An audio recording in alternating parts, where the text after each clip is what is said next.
नमस्कार दोस्तों, स्वागत है आपका आपके अपने YouTube चैनल राठौर्स कॉम्बिनेशन में, जिसमें लाते हैं हम आपके लिए बहुत ही महत्वपूर्ण और उपयोगी वीडियो। आज फिर लाए हैं हम आपके लिए बहुत ही महत्वपूर्ण और परीक्षा उपयोगी प्रश्नों की वीडियो, जिसमें हम चर्चा करेंगे क्लास 12th की इकोनॉमिक्स के मोस्ट इम्पॉर्टेंट क्वेश्चंस की, जो बोर्ड परीक्षा में कई बार पूछे जा चुके हैं। तो हमारी आज की वीडियो आधारित है IED भारतीय अर्थव्यवस्था का विकास, इंडियन इकोनॉमिक डेवलपमेंट इकोनॉमिक्स की फर्स्ट बुक चैप्टर 9 आधारिक संरचना इंफ्रास्ट्रक्चर के मोस्ट इम्पॉर्टेंट क्वेश्चंस पर। तो इसी के साथ शुरुआत करते हैं हम अपनी आज की वीडियो की। तो हमारा आज का प्रथम प्रश्न यह है कि आधारिक संरचना से आप क्या समझते हैं। तो इस प्रश्न में हमें आधारिक संरचना क्या होती है डिफाइन करना है। तो किसी भी देश में आधारिक संरचना उस देश के आर्थिक विकास में महत्वपूर्ण योगदान देती है। आधारिक संरचना से अभिप्राय किसी देश के आर्थिक और सामाजिक विकास की सहयोगी व्यवस्था से होता है। तो आधारिक संरचना क्या होती है? आधारिक संरचना किसी भी देश के विकास के स्तर को दर्शाती है। आधारिक संरचना में हम प्राय आर्थिक संरचना और सामाजिक संरचना दोनों तरह की संरचनाओं को शामिल करते हैं, जो देश के आर्थिक और सामाजिक दोनों ही तरह के विकास में सहयोगात्मक भूमिका निभाती है। तो ये थी हमारी आधारिक संरचना की परिभाषा। अब हम देखते हैं अपने अगले प्रश्न को। तो हमारा दूसरा प्रश्न यह है कि आधारिक संरचनाएं कितने प्रकार की होती हैं, उनकी परिभाषाएं लिखिए। तो आधारिक संरचनाएं प्राय दो प्रकार की होती हैं। दो प्रकार की, पहली आर्थिक आधारिक संरचना और दूसरी सामाजिक आधारिक संरचना। तो आधारिक संरचनाएं प्राय दो प्रकार की होती हैं। पहली होती है आर्थिक आधारिक संरचना और दूसरी होती है सामाजिक आधारिक संरचना। और ये दोनों ही संरचनाएं एक दूसरे के पूरक होती हैं और दोनों में से किसी भी एक की अनुपस्थिति में देश का आर्थिक व सामाजिक विकास संभव नहीं हो सकता। तो देखते हैं आर्थिक आधारिक संरचना की परिभाषा। तो आर्थिक आधारिक संरचना, आर्थिक आधारिक संरचना से अभिप्राय उस सहयोगी व्यवस्था जिसमें शक्ति, परिवहन तथा संचार को शामिल किया जाता है सी है, जो अर्थव्यवस्था में उत्पादन गतिविधियों के लिए प्रेरक शक्ति के रूप में कार्य करती है। तो आर्थिक आधारिक संरचना में प्राय शक्ति यानी ऊर्जा, एनर्जी, परिवहन यानी ट्रांसपोर्ट तथा संचार यानी कि कम्युनिकेशंस जैसे तत्वों को शामिल किया जाता है, जो प्राय देश के आर्थिक उत्पादन तथा गतिविधियों में योगदान देते हैं और प्रेरक शक्ति के रूप में कार्य करते हैं। तो ये थी हमारी पहली संरचना की परिभाषा। अब हम देखते हैं हमारी दूसरी आधारिक संरचना है सामाजिक आधारिक संरचना। तो सामाजिक आधारिक संरचना से अभिप्राय उस सहयोगी व्यवस्था से है जिसमें उन तत्वों को शामिल किया जाता है जो देश के सामाजिक विकास के लिए प्रेरक शक्ति के रूप में कार्य करते हैं। इसमें प्राय स्कूल, कॉलेजेस, अस्पताल तथा नर्सिंग होम जैसे सामाजिक तत्वों को शामिल किया जाता है, जो देश के सामाजिक आधारिक विकास में योगदान देते हैं। तो सामाजिक आधारिक संरचना का भी आर्थिक आधारिक संरचना जितना ही महत्वपूर्ण योगदान होता है देश के आर्थिक विकास में। तो हमने सामाजिक और आर्थिक दोनों ही तरह की आधारिक संरचनाओं की परिभाषा पढ़ी, जानी और समझी। इसी के साथ हमारे इस प्रश्न का उत्तर भी कंप्लीट होता है। ये बहुत ही महत्वपूर्ण और इम्पॉर्टेंट क्वेश्चन है। ये इसमें कई बार डिफरेंस भी पूछा जा सकता है। इसी के साथ चलते हैं हम अपने अगले महत्वपूर्ण प्रश्न की ओर। तो हमारा तीसरा प्रश्न यह है कि आधारिक संरचनाएं उत्पादन को कैसे बढ़ावा देती हैं। तो इस प्रश्न में हमें बताना है कि आधारिक संरचनाओं से प्राय किसी देश का उत्पादन कैसे प्रभावित होता है, वो उस देश के उत्पादन को कैसे बढ़ा सकती हैं और क्या भूमिका निभाती हैं। तो आधारिक संरचना देश के उत्पादन में महत्वपूर्ण भूमिका निभाती है। पहला पॉइंट है कि आधारिक संरचना औद्योगिक और कृषि उत्पादन के मुख्य क्षेत्रों में सहायक सेवाएं प्रदान करती है तथा कृषि उत्पादक सड़क, रेलवे, बिजली आदि जैसी बुनियादी सुविधाओं के विकास पर ही निर्भर करते हैं। यानी कि आधारिक संरचना औद्योगिक और कृषि दोनों ही क्षेत्रों में महत्वपूर्ण भूमिका निभाती है, क्योंकि जो आधारिक संरचना होती हैं वो देश के व्यापार यानी कि औद्योगिक सेक्टर और कृषि यानी कि फार्मिंग सेक्टर दोनों ही में ही जो बुनियादी तत्व होते हैं उनके लिए जो उनकी अभिगम्यताएं होती हैं वो आधारिक संरचनाएं द्वारा ही सुनिश्चित की जा सकती हैं। तो ये था हमारा फर्स्ट पॉइंट। अब हम देखते हैं अपने सेकंड पॉइंट को। तो औद्योगिक व्यापार बिजली और बिजली उत्पादन, परिवहन और संचार के विकास पर निर्भर करता है, जो कि आधारिक संरचनाओं द्वारा ही सुनिश्चित होता है। तो ये था हमारा दूसरा पॉइंट। और हमारा तीसरा पॉइंट है कि इस प्रकार यह ठीक ही कहा गया है कि आधारिक संरचनाएं सुविधाएं उत्पादन को बढ़ावा देती हैं। यानी कि इन जो हमने पॉइंट्स की चर्चा की है उनके द्वारा यह स्पष्ट होता है कि जो आधारिक संरचनाएं होती हैं वो किसी देश के उत्पादन में महत्वपूर्ण भूमिका अदा करती हैं, क्योंकि वो औद्योगिक और कृषि दोनों ही सेक्टरों को उनकी सुविधाएं प्रदान करती हैं, उनके लिए आवश्यक तत्व मुहैया करवाती हैं, जो कि किसी देश के आर्थिक विकास और उत्पादन को सुनिश्चित करती हैं। तो इन्हीं पॉइंट्स के साथ हमारा इस प्रश्न का उत्तर कंप्लीट होता है। अब हम चलते हैं अपने अगले महत्वपूर्ण प्रश्न की ओर। तो हमारा अगला प्रश्न यह है कि रोगों का वैश्विक बोझ GBD से क्या तात्पर्य है। तो इसमें हमें बताना है ग्लोबल बर्डन ऑफ डिजीज़ के बारे में, रोगों के वैश्विक बोझ को परिभाषित करना है। तो देखते हैं इस प्रश्न के उत्तर को। रोगों का वैश्विक बोझ यानी GBD global burden of disease एक संकेतक है जिसका उपयोग विशेषज्ञ द्वारा विशेष बीमारियों के कारण विकलांगता की स्थिति में उनके द्वारा बिताए गए वर्षों की संख्या मापने के लिए किया जाता है। भारत बीमारी के वैश्विक बोझ का भयावह 22% वहन करता है। तो ये था इस प्रश्न का उत्तर, जिसमें बताया गया है GBD के बारे में। GBD एक संकेतक है जिसका उपयोग भारतीय विशेषज्ञों द्वारा किया जाता है विशेष बीमारियों में। जो व्यक्ति जिस बीमारी से पीड़ित है वो कितने टाइम पीरियड तक उस बीमारी से पीड़ित रहा है, इस समय काल को मापने के लिए प्राय GBD का प्रयोग किया जाता है। और भारत 20% कुल GBD का वहन करता है। तो भारत में GBD का भयावह 20% तक है। तो ये था इस प्रश्न का उत्तर। ये बहुत ही महत्वपूर्ण प्रश्न है। अब हम चलते हैं अपने अगले महत्वपूर्ण प्रश्न की ओर। तो हमारा अगला प्रश्न यह है कि भारत में स्वास्थ्य देखभाल की त्रिस्तरीय प्रणाली की व्याख्या कीजिए। तो इस प्रश्न में हमें भारत की त्रिस्तरीय स्वास्थ्य प्रणाली की व्याख्या करनी है। यह बहुत ही महत्वपूर्ण और परीक्षा में पूछे जाने वाला प्रश्न है। तो देखते हैं इस प्रश्न का उत्तर।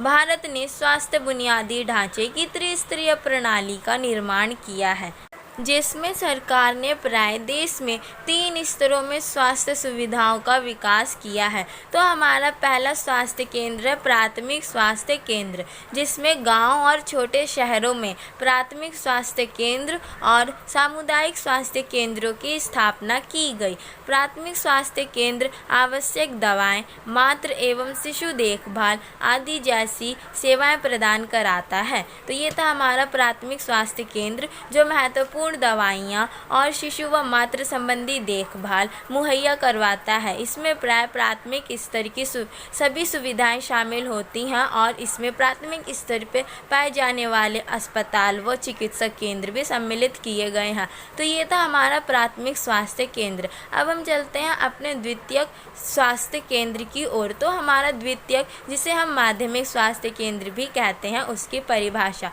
तो माध्यमिक स्वास्थ्य देखभाल में अस्पताल शामिल हैं जो सर्जरी एवं निदान जैसी सुविधाएं प्रदान कराता है और जिन्हें प्राय जिला मुख्यालय और शहर में स्थापित किया गया है। तो द्वितीयक यानी कि माध्यमिक स्वास्थ्य केंद्र में बीच वाली सभी सुविधाएं आती हैं जो प्राय जिला मुख्यालय और शहर में स्थापित किए जाते हैं और इसमें सर्जरी एवं निदान संबंधी सभी सुविधाएं आती हैं। अब ये था हमारा द्वितीयक यानी कि दूसरे चरण में किन किन अस्पतालों को किन किन जगहों पर स्थापित किया गया और उसमें कौन कौन सी सुविधाएं प्राय लोगों को मुहैया करवाई गई। अब हमारा तीसरा स्वास्थ्य केंद्र जिसे हम तृतीयक स्वास्थ्य केंद्र भी कहते हैं। तो तृतीयक स्वास्थ्य केंद्र देखभाल एवं उन्नत तकनीकी चिकित्सा प्रदान कराता है और अनुसंधान संबंधी चिकित्सक कार्य इसी स्वास्थ्य केंद्र में सम्मिलित किए जाते हैं। इसमें देश के प्राय विकसित और उच्च कोटि के अस्पतालों को सम्मिलित किया जाता है।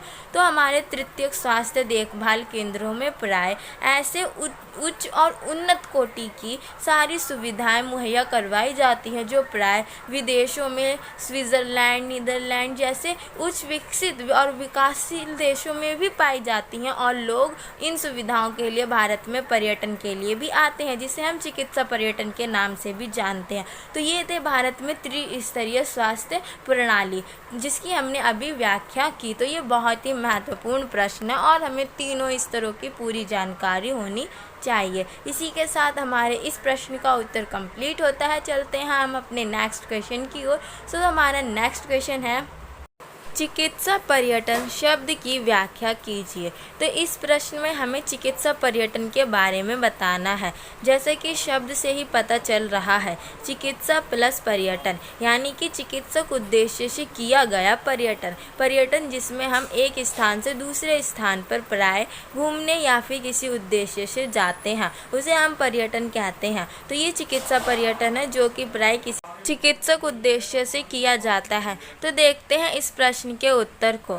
तो चिकित्सा पर्यटन से अभिप्राय प्राय चिकित्सक उद्देश्य से किए गए पर्यटन से है जिसमें विदेशी अनिवासी भारतीय और विदेशी सर्जरी यकृत प्रत्यारोपण और यहाँ तक कि कॉस्मेटिक देखभाल और अन्य स्वास्थ्य सुविधाओं के लिए भारत आते हैं जिसे चिकित्सा पर्यटन कहते हैं। तो ये था चिकित्सा पर्यटन की परिभाषा जिसमें प्राय विदेशी लोग भारत में आते हैं और सस्ती चिकित्सक सुविधाएं प्राप्त करते हैं और साथ में वे पर्यटन का भी आनंद उठाते हैं, भारत के ऐतिहासिक और भौगोलिक दृश्यों को भी देखते हैं और साथ में चिकित्सक संबंधी सुविधाओं का भी उपभोग करते हैं। तो ये था हमारी चिकित्सा पर्यटन की परिभाषा। अब हमें बताना है कि भारत में जो विदेशी लोग हैं वो अपने देश से दूसरे देश में प्राय चिकित्सक सुविधाओं के लिए क्यों जाते हैं। तो भारत में बढ़ते चिकित्सा पर्यटन के कारण निम्नलिखित हैं। पहला, क्योंकि भारतीय चिकित्सालय स्वास्थ्य योग्य पेशेवरों के साथ नवीनतम चिकित्सा तकनीकों का समावेश करती है। क्योंकि भारत में जो अस्पताल होते हैं उसमें कुशल पेशेवर तो होते हैं, उनके साथ साथ नई और औद्योगिक तकनीकें भी रोगियों को मुहैया करवाई जाती हैं। दूसरा पॉइंट है, भारत में स्वास्थ्य देखभाल सेवा की लागत विदेशियों के लिए अपने ही देशों में समान स्वास्थ्य देखभाल सेवा की लागत की तुलना में काफ़ी सस्ती होती है। तो दूसरा पॉइंट कह रहा है कि जो भारत में सुविधाएं प्रदान की जाती हैं उनकी जो लागत होती है वो उस देश में जो स्वास्थ्य सुविधाएं हैं उसके अकॉर्डिंगली काफ़ी कम भी होती है, जिससे उनके पर्यटन के साथ साथ उनके रोगों का भी निदान हो जाता है। अब हम देखते हैं अपने दूसरे प्रश्न को। तो हमारा 7वां प्रश्न है कि किसी देश की स्वास्थ्य स्थिति के संकेतक क्या क्या हैं और स्वास्थ्य की उभरती चुनौती क्यों माना जा रहा है, व्याख्या कीजिए। तो इस प्रश्न में हमें बताना है कि किसी देश की स्वास्थ्य स्थिति कैसे पता लगाई जाती है और जो स्वास्थ्य है वो विभिन्न देशों में एक चुनौती क्यों बनता जा रहा है। तो देखते हैं पहले कि स्वास्थ्य की स्थिति के संकेतक कौन कौन से होते हैं। तो देश के स्वास्थ्य की स्थिति के संकेतक निम्नलिखित है। पहला, जीवन प्रत्याशा दर। दूसरी, शिशु मृत्यु दर। तीसरी, मातृ मृत्यु दर। संचारी और गैर संचारी रोग तथा पोषण का स्तर। तो इन सभी दरों से पता चलता है किसी देश की स्वास्थ्य स्थिति कितनी उन्नत है। इसी के साथ अब हमें बताना है कि स्वास्थ्य एक उभरती हुई चुनौती क्यों बनी है विभिन्न देशों में। तो अब हम वर्णन करते हैं उन कारकों का जिनके कारण स्वास्थ्य एक चुनौती बन चुका है। तो स्वास्थ्य को निम्नलिखित कारणों से एक उभरती हुई चुनौती के रूप में देखा जा रहा है। पहला पॉइंट है बढ़ते हुए रोगों के वैश्विक बोझ के कारण, यानी कि जीबीडी के बढ़ते अनुपात के कारण प्राय विभिन्न देशों में स्वास्थ्य एक चुनौती के रूप में देखा जा रहा है। दूसरा पॉइंट है संचारी रोग जैसे सार्स कोविड-19 जैसी बढ़ती संख्या के कारण, यानी कि जो संक्रामक रोग हैं वो तेज़ी से बढ़ रहे हैं, जिस कारण पता चल रहा है कि देशों में जो स्वास्थ्य व्यवस्था है वो कमज़ोर है। और तीसरा पॉइंट है महिलाओं के खराब स्वास्थ्य की स्थिति के कारण तथा प्राथमिक स्वास्थ्य केंद्रों की बदहाली के कारण, महिलाओं के खराब स्थिति के कारण भी देश में स्वास्थ्य एक उभरती हुई चुनौती के रूप में देखा जा रहा है। वही दूसरा कारण यह भी बताता है कि प्राथमिक स्वास्थ्य केंद्र, हमने त्रिस्तरीय स्वास्थ्य प्रणाली पढ़ी जिसमें जो प्राथमिक स्वास्थ्य केंद्र आते हैं जिसमें हमारी सारी बुनियादी स्वास्थ्य संबंधी सुविधाएं होती हैं, प्राय उनकी बदहाली के कारण, यानी कि उनके अल्प विकसित होने के कारण भी स्वास्थ्य को एक उभरती हुई चुनौती के रूप में देखा जा रहा है। इसके अलावा और भी कुछ पॉइंट्स हैं जिनसे पता चलता है कि स्वास्थ्य एक उभरती हुई चुनौती है। तो हमारा फिफ्थ पॉइंट यह है कि अस्पतालों में निकृष्ट प्रबंधन व सफाई के घटिया सुविधाओं के कारण भी स्वास्थ्य एक उभरती हुई चुनौती है। तो यह सभी कारण जो जिम्मेदार है स्वास्थ्य को एक उभरती हुई चुनौती के रूप में दिखाने के लिए। तो इसी के साथ हमारे इस प्रश्न का उत्तर कंप्लीट होता है। अब हम देखते हैं अपने अगले महत्वपूर्ण प्रश्न को। तो हमारा 8वां प्रश्न यह है कि हमारे देश के लोगों के स्वास्थ्य की मुख्य विशेषताएं क्या हैं। तो हमने अगले प्रश्न में देखी कि स्वास्थ्य किन किन संकेतकों के द्वारा स्वास्थ्य को मापा जाता है और कौन कौन से पॉइंट है जो स्वास्थ्य को एक उभरती हुई चुनौती के रूप में दिखा रहे हैं। इस प्रश्न में बताना है कि हमारे देश के लोगों के स्वास्थ्य की मुख्य विशेषताएं क्या हैं, यानी कि जो देश में स्वास्थ्य स्थिति पाई जाती है उसकी मुख्य विशेषता क्या है। तो देखते हैं इस प्रश्न के उत्तर को। तो भारत दुनिया का दूसरा सबसे बड़ा आबादी वाला देश है, लेकिन भारत में अधिकांश लोगों की स्वास्थ्य स्थिति संतोषजनक नहीं है, जिसके कारण निम्नलिखित है। पहला पॉइंट है सरकारी स्वास्थ्य में कुल जीडीपी का सिर्फ 1.8% है। यह अन्य विकसित देशों की तुलना में बेहद कम है। तो भारत में लोगों की स्वास्थ्य स्थिति की जो मुख्य विशेषता है वो है कि भारतीय सरकार कुल जीडीपी का सिर्फ 1.8% ही स्वास्थ्य पर खर्च करती है, जो कि अन्य विकसित देशों की तुलना में काफ़ी कम है। सेकंड पॉइंट है कि भारत में दुनिया की आबादी का लगभग 17% हिस्सा है, लेकिन यह बीमारियों के वैश्विक बोझ का भयावह 20% वहन करता है। तो भारत में कुल 17% आबादी है विश्व के अकॉर्डिंगली, लेकिन ग्लोबल बर्डन ऑफ डिजीज़ यानी कि जीबीडी, जिसे हम बीमारियों का वैश्विक बोझ भी कहते हैं, वो 20% वहन करता है, जो कि अन्य देशों के हिसाब से बहुत अधिक है। तो भारत में ये स्वास्थ्य की जो है वो मुख्य विशेषताएं हैं। अब हमारी अगली विशेषता जो कि भारत की स्वास्थ्य व दयनीय स्थिति का वर्णन करता है। थर्ड पॉइंट है हर साल लगभग 5 लाख बच्चे जल जनित बीमारियों के कारण मर जाते हैं और अब तो कैंसर का खतरा भी मंडरा रहा है, यानी कि भारत में हर साल लगभग 5 लाख बच्चे जल जनित यानी कि दूषित पानी पीने के कारण मर जाते हैं और अब तो कैंसर का खतरा भी भारत पर बढ़ता जा रहा है। हमारा फोर्थ पॉइंट है कुपोषण, जो कि पर्याप्त आपूर्ति के कारण हर साल 2.2 मिलियन बच्चों की मौत हो रही है। कुपोषण के कारण भी बच्चों की मौत हो रही है, जिनकी संख्या 2.2 मिलियन बच्चों तक पहुंच गई है, जो कि भारतीय स्वास्थ्य सुविधा की एक दयनीय स्थिति का वर्णन करता है। तो इसी के साथ हमारे इस प्रश्न का भी उत्तर कंप्लीट होता है। अब हम देखते हैं अपने अगले प्रश्न की ओर। तो हमारा 9वां प्रश्न है हम भारत में स्वास्थ्य देखभाल कार्यक्रमों की प्रभावशीलता को कैसे बढ़ा सकते हैं, यानी कि भारत में जो स्वास्थ्य की इतनी दयनीय स्थिति है हम उसमें कुछ कार्यक्रमों के द्वारा कैसे बदलाव ला सकते हैं, कैसे सुधार कर सकते हैं। तो देखते हैं इस प्रश्न के लिए अपने उत्तर को। तो हमारा उत्तर है हमने निम्नलिखित उपायों के माध्यम से स्वास्थ्य देखभाल कार्यक्रमों की प्रभावशीलता को बढ़ा सकते हैं। फर्स्ट पॉइंट, पहुंच और स्वास्थ्य को हमारे बुनियादी ढांचे में एकीकृत करने की आवश्यकता है, यानी कि जो स्वास्थ्य सुविधाएं हैं उनकी पहुंच और स्वास्थ्य को हमारे हमारे बुनियादी ढांचे में ये शामिल कर लिया जाए तो स्वास्थ्य संबंधी सुविधाओं में बदलाव आ सकता है, वह प्रभावशाली हो सकती हैं। सेकंड पॉइंट है, यदि सार्वजनिक स्वास्थ्य सेवाओं का विकेंद्रीकरण किया जाए तो सभी नागरिकों को बेहतर स्वास्थ्य सेवाएं मिल सकती हैं। यानी कि स्वास्थ्य सेवाओं के विकेंद्रीकरण से भी देश के सभी नागरिकों को प्रभावशाली स्वास्थ्य सुविधाएं प्रदान हो सकती हैं और वो कई जनजनित बीमारियों से बच सकते हैं।